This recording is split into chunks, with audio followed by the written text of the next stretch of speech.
Hi everyone, welcome back to my channel. I'm sorry that I've been MIA for quite a bit of time. I wanted to kind of get my life back in order, so I just needed some time off and I was running out of like content ideas and stuff. But I've been active on like Instagram and TikTok if you want to follow me on those platforms. Today I'm back with a topic about different cults in Korea. So I'm not sure if you know, but cults are a major thing in Korea actually, and it's not like very obvious. You obviously don't know right away that it's a cult. Sometimes they disguise themselves as like an actual like religion, and then I have a couple friends that fell deep into it. I think that it is like a major problem. I think that you should also be very aware of different cults in Korea. I've been approached many different times, and today I'm going to be explaining to you how these cults may approach you, some tips to avoid them, and what you could end up losing if you do end up in a cult. In Korea have always been around for a very long time. I could do a whole other video because there's this major news that broke out a couple of years ago when literally like most of Korea believed, not most, but I want to say like a large portion amount of Koreans believed that on a certain day that we were all going to be raised back to heaven to be with Jesus, which is like, so because I'm Christian, right? But then I feel like a lot of these cults use Christian theology and then kind of put their own spin in it. It's not just Koreans that these cults approach on the streets and try to lure them into their cult, but nowadays a lot of cults are approaching foreigners. First of all, the very classic method that they used to use was asking "도를 아십니까?", which translates to "do you have religious knowledge?" It was actually more common in the early to mid to late 1990s. So they don't really use this method now because now everyone knows that it's a cult if they ask you this question. But back then, this is how they would approach people on the streets. This is where it all started, when they would come up to people and ask, hey, do you have religious knowledge? If not, let me take a few minutes of your time to explain this to you. The second method is by asking for directions. So some of these members will come up to you and ask for really silly, very obvious directions. And granted, they might just be clueless about direction like I am, but I feel like in this day and age, everyone is on their phones. Like no one, unless they're like older, no one really comes up to strangers and asks for something because everyone just goes on Google Maps. But if someone approaches you and they're asking for direction, and let's say that you're at Gangnam Station and you're literally like outside of the station, and they're like, hey, do you know how I can get to Gangnam Station? And it's like, it's right there, right? But this is a very obvious method that they will use to approach you, and obviously you're gonna be like, yeah, it's over here. And then they're gonna try to change the conversation, or they're going to strike up a conversation. That's their main thing, is just to get a bit of your time and then make sure that you are in the moment. I don't know if I'm explaining properly, but once you give them a little bit of their time, they're gonna do whatever it takes to make sure that you're not gonna ignore them or go away. So a tip here is just to ignore them. The third method that they're going to use is by filling out a questionnaire. This actually happens a lot near university campuses. I actually have a couple friends that were approached, and because we are aware of these things, we can laugh it off and be like, no, and then meet their friends and like be like, oh my gosh, I got approached by a cult today. But I'm sure that a lot of exchange students that are not Korean will probably not know about this, so they might actually think that it's a questionnaire, because it's pretty common. Like for universities, they always have like different surveys and questionnaires, so you might be willing to help. And I noticed that most people are super friendly, so they want to help other students. With these kind of questionnaires, what happens is that they're going to give you a questionnaire to fill out, and the whole questionnaire, like you're not gonna know like what it is about, like what are you asking me, like what is the survey about. It's very unclear. The information itself is very sloppy. It looks like it's made very last minute, because their main goal of you filling out these survey or questionnaires is to get your address, phone number, name, and personal information. Not so that they can scam you, they might, but so that they can continue to contact you. So in a normal survey, you probably don't need to fill out personal information besides from like your rough age, like 20 to 25, 25 to 30. Sometimes they might need your name, but you can go anonymous, and they're not going to ask for your specific address. They might ask for like a specific, like a region of where you live, but they're not going to ask for your specific address. But in these surveys, they're going to ask you for your name, your age, your address. You don't want to be handing out specifically a phone number a lot in Korea, because like even if it's just random people on the streets or guys trying to pick you up, because everything is connected with your phone number. I feel like it's worse in Korea because we're so digitally our technology is very advanced. So you probably will connect everything to your phone once you're here, or if you're here. If you get Kakao Talk, which a lot of Koreans use, that's all connected to your phone number. So if they get your phone number, they can get all of your social media information, and they could be relentless in trying to contact you. Like, I'm not saying like you have to fill it out and like you can block them after, but it's really bad. Like some of my friends or people that I know that's been like fallen into these traps, they won't leave you alone. Like they will literally like show up at your doorstep. They will call you all the time. They will find out where you go to school and all of that, and they're pretty relentless. Number 4 is that they are going to approach you by saying that we're just gonna do a fun little psychological test or a personality test. That could be a cult.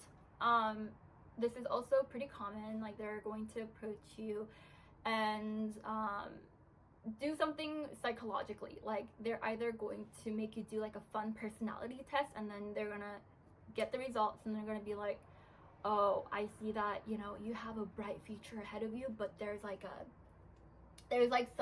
some darkness blocking it, and you have to attend these like prayers, and you have to do these and that, so that we can get rid of the evil spirits. Our next point, like I said, is they are going to comment on your general or overall aura, or your facial expression, or anything that you give off, like your vibe. So if someone approaches you and they say, you look like you have so many blessings in your life, like you are a very blessed individual, or hey, like you look very stressed, like there's a shadow on your face, like I can sense a lot of anxiety in your life. All of those things are all tactics so that they're preying into your worries and your fears. That's like one of the biggest ways that you will fall into religion, right? If you have a lot of like worries and you want to believe in something, then they're going to take that opportunity and be like, come to our service or come to our Bible studies. There's a lot of Bible studies going on in these like cults. Another very popular tactic that they might use is by offering a fake casting call. So as you know, if you're a fan of K-pop, a lot of K-pop idols get casted right off the streets because they're tall, they're super handsome, they stand out from the rest. These cults will use the same tactics to get you.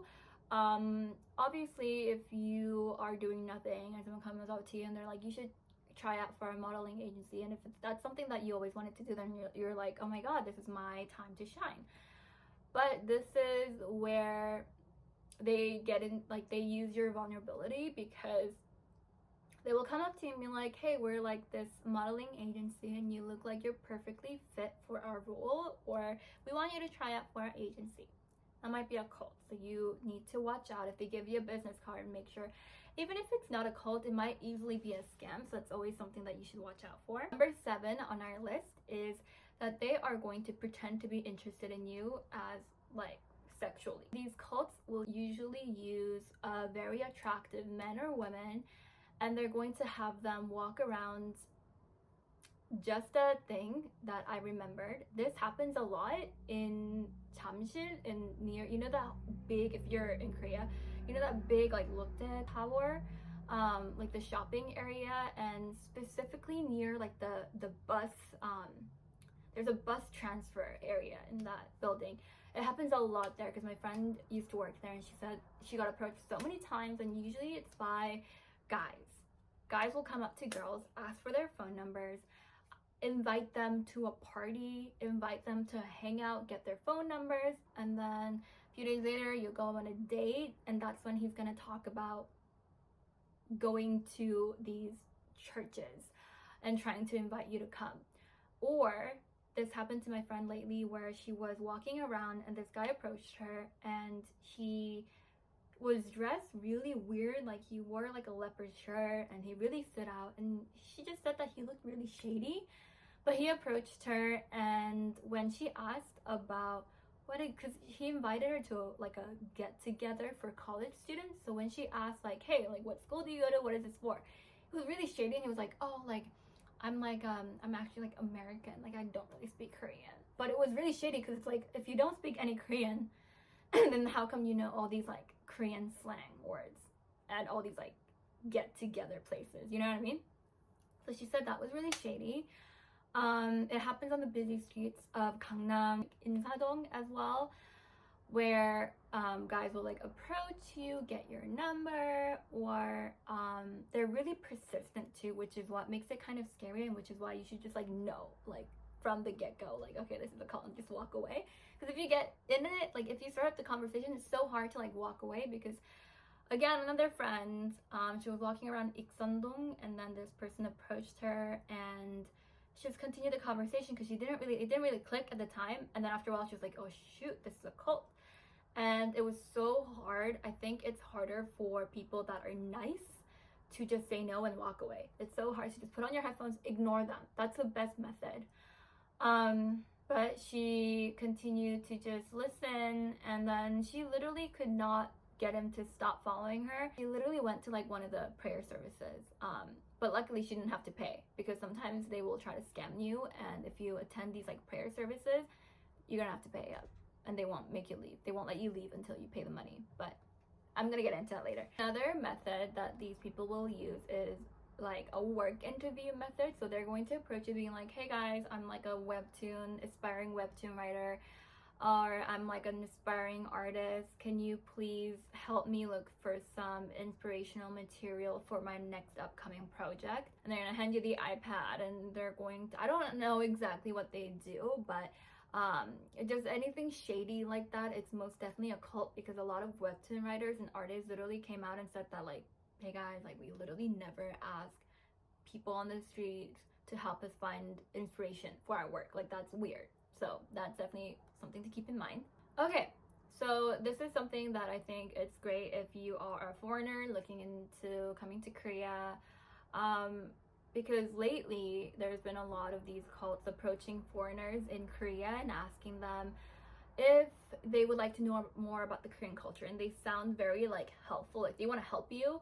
Be aware, because they usually approach people on like touristy areas or like airports and stuff, where they know that there's going to be a lot of foreigners.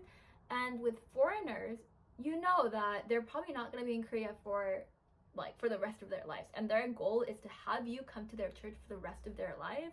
But they know that you're not going to be like a permanent member of their church. So what they're going to do is they're going to say, like, for like younger, maybe if you look like you're a college student, they're gonna be like, hey, like they're gonna strike up a very friendly conversation. These people are very friendly. Like I was approached by a girl in Gangnam, and she just came up to me as if she was my friend, and I was like, this is so weird, but like this, yeah, she just came up to me, she's like, oh my gosh, hi, and I'm like, do you know me? And I felt rude if I said I didn't know her, so I like played along for a bit. I was like, hi.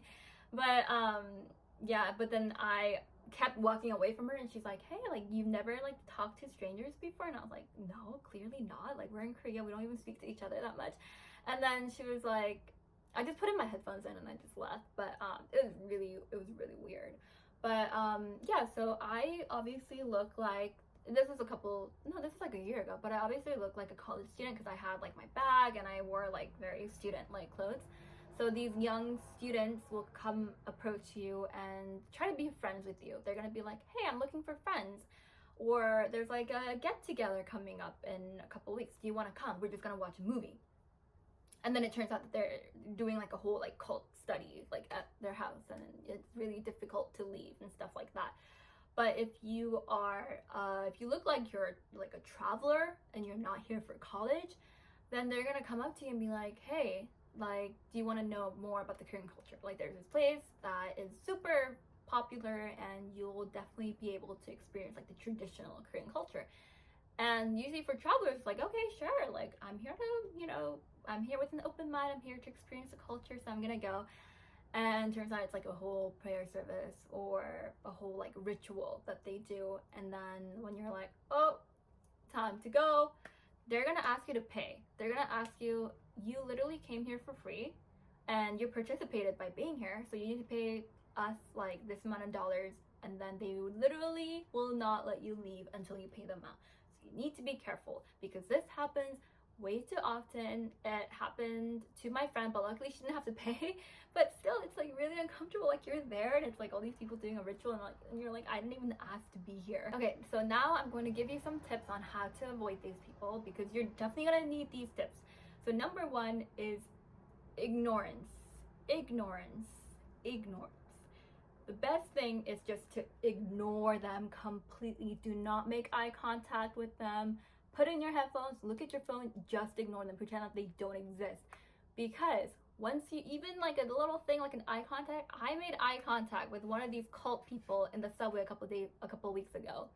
And this guy literally followed me home and he tapped me on the shoulder. You know, as a girl, you're like walking out of the subway station, you have your headphones in, but you know that there's someone following you. I'm very paranoid, so like even if there's no one following me, I'll just like turn around and like spaz out for a bit. But I just knew that he was following me, so I turned my volume down and I like walked super fast. I called my boyfriend who was on like FaceTime with me. And then he literally tapped me on the shoulder and I screamed for my life. Like I just screamed. But usually when you scream, the guy would be like, oh my god, I'm so sorry, I didn't mean to scare you. He was unfazed by my screech. He was like, hey. And then he tried to get my phone number and he said that I was like so pretty. But he was like 50 years old, so the nerve of these guys. Like, why? Like, the nerve.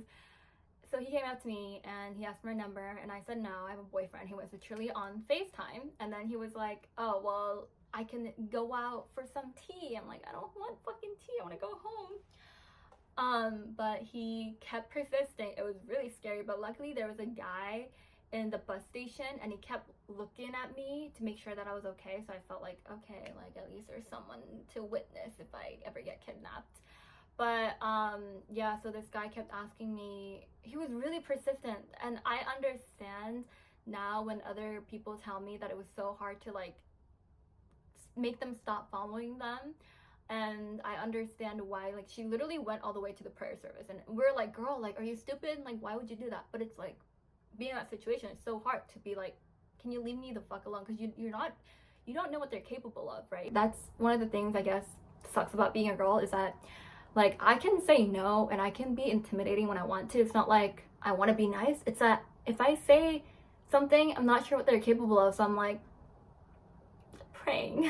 So ignorance is bliss. Just ignore them. Don't even make eye contact with them. The moment that you make eye contact is the moment that you're marked. So don't even make eye contact with them. And surprisingly, these cult members are very, I don't want to say shy, but they don't want to be exposed is their thing. They want to approach people one-on-one. You know, the people around like subway stations with their big microphones saying like the devil is coming. It's not like those. They're more subtle than that. They don't want to be labeled as a cult. They want to approach people because they don't know that they're in a cult. They believe, they themselves, I don't think not one of them believe like, oh, like I'm in a cult. They wouldn't say that. They say like I'm in a church. Like I'm like religious. I have like a fear of being exposed. They have a fear of like a group of people being like, can you like leave us alone, like you're a freaking cult, go home.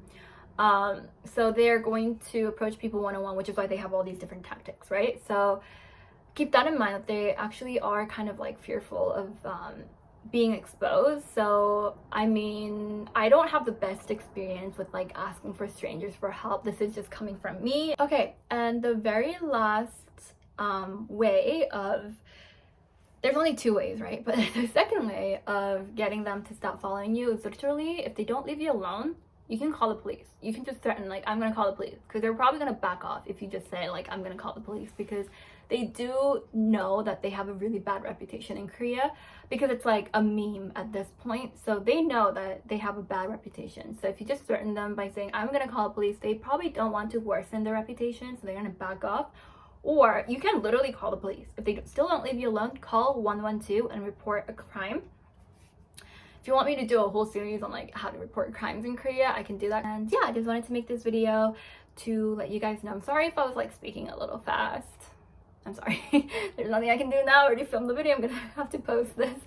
But yeah, let me know down in the comments below what other videos that you want to see, and I will be back with another video next time. Please don't forget to like and subscribe to my channel for more videos, and I'll see you next time. Bye!